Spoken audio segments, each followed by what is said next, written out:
আয়ুর্বেদ এবং স্বাস্থ্যবিজ্ঞান অনুসারে মাটির পাত্রে রান্না করা খাবার আহার করা এবং স্বাদের জন্য সর্বোত্তম। আজকের এই বিশেষ পদ্ধতিতে তৈরি করা মাটন আমি কিন্তু মাটির পাত্রেই করব।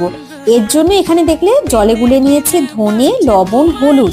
ভালো করে মাটনের মধ্যে পেস্ট দিয়ে জিরে বাটা, পাতলা করে কেটে রাখা পেঁয়াজ, টমেটো, চিড়ে রাখা কাঁচা লঙ্কা, পরিমাণ মতো লবণ, হলুদ, সর্ষের তেল দিয়ে মাটনটা মেখে আমি হতে দিলাম একটা সাইডে। এদিকে দেখো তেল গরম হয়ে গিয়েছে, তেলে দিয়ে দিয়েছি গোটা গরম মশলা, জায়ফল, জয়িত্রী, তেজপাতা, শুকনো লঙ্কা, গোটা জিরে। আলুটাও লবণ হলুদ দিয়ে ফোড়নের সাথে ভেজে আদা বাটা, রসুন এবং লঙ্কা বাটা দিয়ে দিয়েছি।